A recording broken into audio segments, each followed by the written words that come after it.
Merhaba arkadaşlar, kanalıma hoş geldiniz. Ben Koray.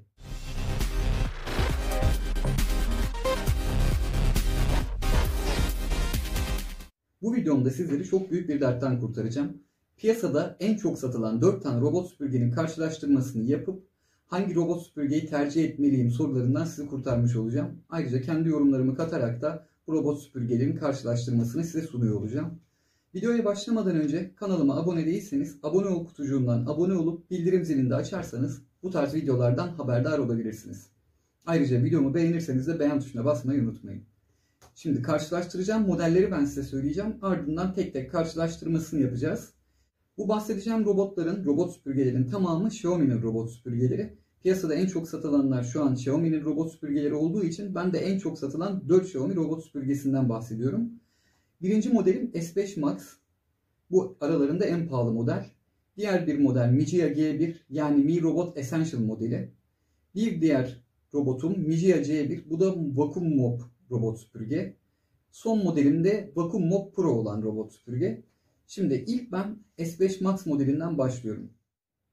S5 Max aralarında fiyat olarak en yüksek fiyata sahip olan robot süpürge. Ayrıca en son teknolojiye sahip süpürge de bu.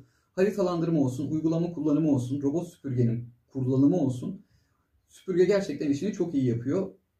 Yalnız birkaç eksiği var. Şimdi onlardan bahsedeceğim. Fiyat olarak dediğim gibi diğerlerinden yüksek. Vakum gücü aralarında bu bahsedeceğim 4 süpürge arasında en düşük vakum gücüne sahip olan süpürge bu. 2000 PA vakum gücünde çekiyor. Şurada da zaten ekledim görüyorsunuz. 2000 PA vakum gücünde bir çekişi var. Bataryası diğer robot süpürgelerden bazılarından 2 kat daha yüksek. 5200 miliamperlik bir bataryası var. Gerçekten güçlü bir batarya. Yüksekliği 9,65 santim. Diğer robot süpürgelerden maalesef biraz daha yüksek. Bu yüksekliğin sebebi de görmüş olduğunuz o çıkıntı yüzünden.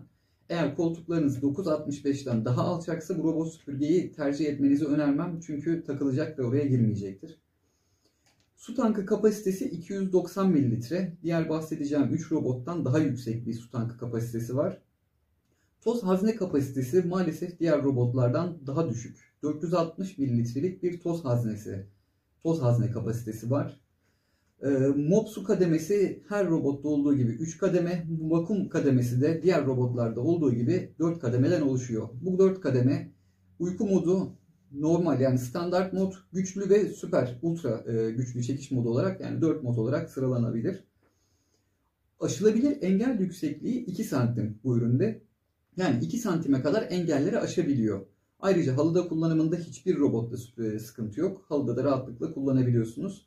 Yalnız şöyle bir şey var. Bunlar paspaslı robot süpürge olduğu için eğer paspas özelliğini kullanacaksanız altındaki mopu çıkartmanız lazım. Çünkü halı üzerinde paspaslama işlemi yapmaması gerektiği için o mopun çıkmış olması gerekli.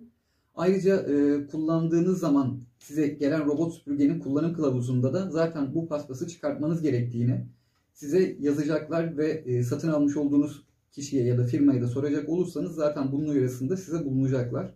Çünkü sürekli olarak üzerinde kalır ve şarj ünitesindeyken bile mop eğer üzerinde duracak olursa ve bir bozulma olursa garanti kapsamı dışında olacağını söylüyorlar. Bundan da bilginiz olsun. Bunda aplikasyon desteği var diyor. Var çünkü bahsettiğim gibi en gelişmiş model bu ve en gelişmiş haritalandırma ve harita kontrolünde bu cihazda yapabiliyorsunuz. Su damlatma diğer hepsinde olduğu gibi elektronik damlalık sistemiyle damlatma yapıyor. Ayrıca fırça sayısı da bir adet bulunmakta. Yani tek bir fırçaya sahip bu. Fırça sayısına çok takılmayın. 2 fırçalı 4 fırçalı olması çok bir şey fark etmiyor. Çünkü robot süpürge her köşeye her yere girdiği için fırça sadece aslında köşeleri süpürmek için kullanılıyor. Zaten her noktayı da es geçmeden dolaştığı için bütün süpürme işlemini gerçekten temiz bir şekilde yapıyor. Yani fırçaların çok bir manası yok aslında. Sadece köşede kalan yani en köşede kalan tozları, orada kalan kirleri sadece oradan süpürüp ana fırçaya yönlendiriyor. Tek amacı bu. Yani iki tarafta olmasının çok da bir anlamı yok. Onun haricinde tam şarjda çalışma süresini 150 dakika demişler ama bu 150 dakika inanın daha fazla oluyordur. Çünkü benim kullandığım modelde de maksimum çalışmayı 90 dakika, 100 dakika olarak verilmiş ama ben süpürgeyi yaklaşık olarak 2 saat civarında kullandığımı biliyorum. Yani 2 saat kullanılabiliyor. Bu bahsedeceğim ilk modelde. İkinci bahsedeceğim model Mijia G1 modeli. Yani Vacuum Mop Essential modeli. Şimdi bunun fiyatı diğerlerine göre daha düşük. En düşük fiyatlı olan ürün bu. Çekim gücü 2200 BPA gördüğünüz gibi. Bu az önce bahsettiğim modelden biraz daha yüksek. Ayrıca bataryası 2500 mAh. Biraz önceki cihazdan biraz daha düşük. Yani yarısı kadar düşük. 8.20 santim yüksekliğe sahip. Yine koltuk yüksekliklerinizi göz önünde bulundurun ki ama en düşük yüksekliğe sahip süpürge de bu. 8.20 santimlik bir yüksekliği var. 200 mililitre su tankı, 600 mililitre de toz haznesi kapasitesi bulunuyor. 600 mililitre gayet güzel bir toz hazne kapasitesi. Bunda da mop su kademesi diğerinde olduğu gibi ve diğer bütün modellerde olduğu gibi 3 ve vakum kapasitesi de 4. 17 milimetrelik yüksekliğe yani 1.7 santimlik yüksekliğe tırmanabileceği yazılmış. Bu da muhtemelen yine 2 santime tırmanır, bir sıkıntı yaşamaz. Aplikasyon desteği bunda da var. Diğer hepsinde olduğu gibi. Yalnız bunda şöyle bir sıkıntı var. Onu ben size söyleyeyim. Bu ürünün aplikasyondan kontrolü gerçekten zor. Yani siz robot süpürgeyi ha elinizle başlatmışsınız, ha aplikasyondan başlatmışsınız. Hiçbir şey fark etmiyor. Çünkü haritalandırmayı doğru biçimde yapmayıp seçili alanda bir temizlik yapma işlemi yok. Siz evi sadece bir kere ya da birkaç kere süpürtüyorsunuz. O bir harita çıkartıyor. O harita üzerinde bazen kafasına göre gidebiliyor. Bazen şarj ünitesini bulamayabiliyor. Ve söylediğim gibi bunda haritada akıllı seçim yapıp robot süpürgeyi bir yere yönlendirme gibi bir şansınız bulunmuyor. Maalesef bu teknoloji bakımından diğer bahsedeceğim 3 süpürgeden çok daha düşük seviyelerde. O yüzden bunu pek tercih etmenizi ben tavsiye etmiyorum. 2 tane fırçası bulunuyor. Çift fırçası olması az önce de bahsettiğim gibi çok anlamlı değil ama 2 fırça olması bazılarına göre bu modelde artı bir özellik. Ayrıca 95 dakika çalışma süresi verilmiş. Bu da yine bir 100-110 dakika belki 120 dakika çalışacaktır hiçbir sıkıntı yaşamadan. Diğer bir bahsedeceğim model Mijia 1C modeli. Bu benim kullandığım vakum mop robot süpürge. Bunun videosunu da ayrıca sağ ya da sol üst tarafta bir yere ekliyorum. Oradan izleyebilirsiniz. Robot kullanım detayları, kutu açılışı gibi 2 tane videom var. Onları kontrol edebilirsiniz. Bu fiyat bakımından 3. sırada olan ürün. İlk bahsettiğim robot en yüksek fiyata sahipti. Az önce bahsettiğim en düşük fiyata sahipti. Bu da 3. fiyat skalasındaki ürünüm. Bunun çekiş gücü de emiş gücü de 2500 PA. Bunun emiş gücü robot süpürgeler arasında şu an en yüksek olanı. Yani piyasada bulabileceğiniz en yüksek emiş gücüne sahip robot bu. 2400 mAh'lik bir bataryası var.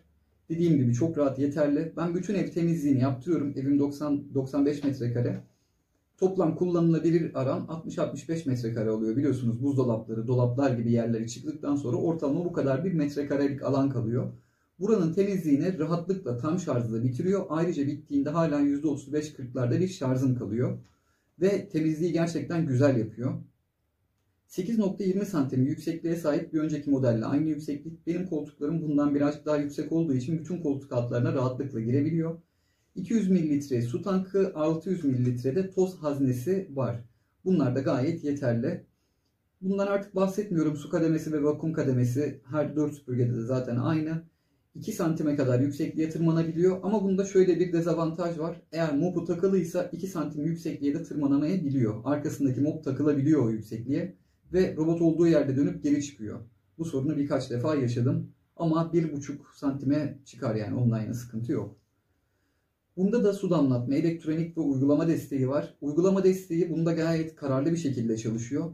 Haritalandırmayı 2 ya da 3 süpürme sonrasında bazen tek süpürmede de yapıyor. Süpürme sonrasında tam haritayı çıkartıyor. Siz örnek veriyorum salonu temizlemek istiyorsunuz. Salonun alanını seçiyorsunuz. Robot süpürge salona gidip temizleyip tekrardan şarj ünitesine dönüyor. Şarj ünitesini bulma konusunda hiçbir sıkıntısı yok. Gayet rahat bir şekilde ve stabil bir durumda çalışıyor. Daha herhangi bir sıkıntısını ben görmedim bu süpürgenin. Tek bir tane fırçası var. Yine bahsettiğim gibi tek ya da 2 fırçanın çok bir önemi yok. Bir fırça bize yeterli. 90 dakika çalışma süresi denmiş.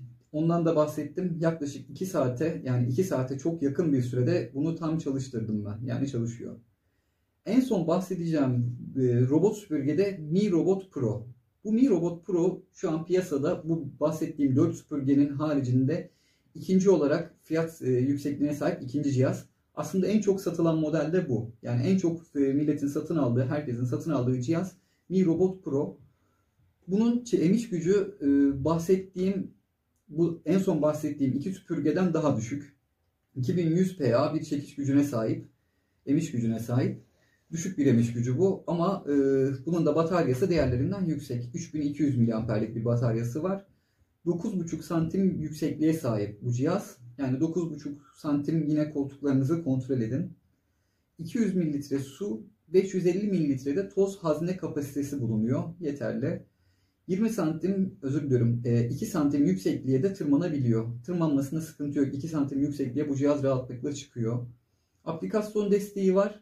Bu da S5 Max modelindeki gibi son teknolojiyle donatılmış bir cihaz olduğu için bunun da aplikasyon desteği diğer iki modelden daha iyi.